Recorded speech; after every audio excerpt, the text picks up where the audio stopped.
Ekosistema, lekuak, biotopoa, bertan bizi diren izaki bizidunak, biozenosia eta haien arteko interakzioak osatzen dute.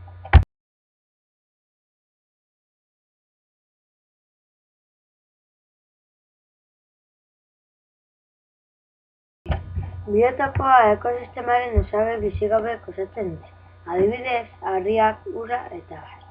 Baita haien ezaugarri fisikoek ere, esaterako tenperatura, argitasuna edo etc. Osagai horiek ekosistemaren faktore abiotikoak dira.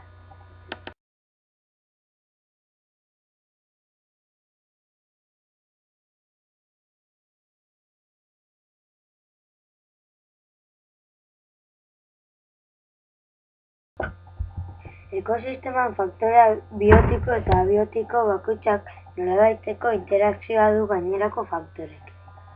Faktore abiotikoek elkarriko eragina dute, eta biozenosian eragiten dute.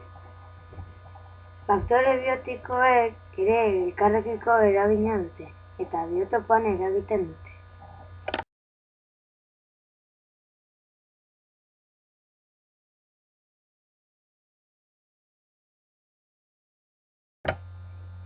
Bioma lurreko zona handietan dagoen komunitate biologikoa da, eta baldintza klimatiko jakin batzuk ditu.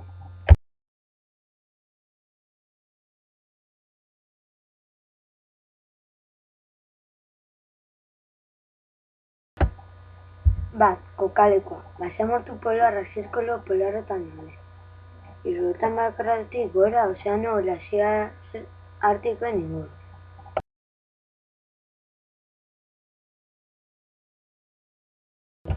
Bi, klima. Zona horietako klimaren ezaugarri nagusia hotz handia da. Neguan, minus 50 gradu zentigradutik beherako temperatura. Prezipitazioak urriak dira. 3. Landaredia. Basamortu polarrean ez dago landare.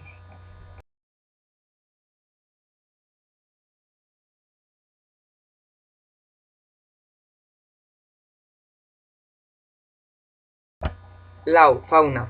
Fauna hotzetara moldaturiko animaliek osatzen dute. Esate baterako, hartzek, elur horntzak, azeri artikoak, pinguinoak eta itsas txakurrak.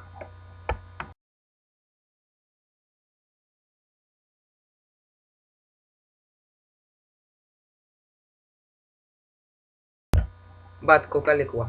Estepa baso hostoerorkorraren latitude beran dago, baina klima kontinentala dauka. Zona bakoitzean izen bat ematen diote. Errusian eta Asian, estepa, Ipar Amerikan, belardi, eta Argentinan eta Uruguaien, pampa.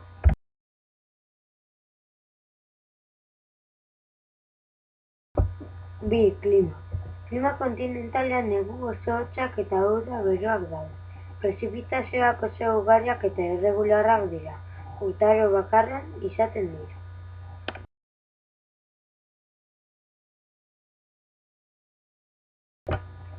3. Landaredia.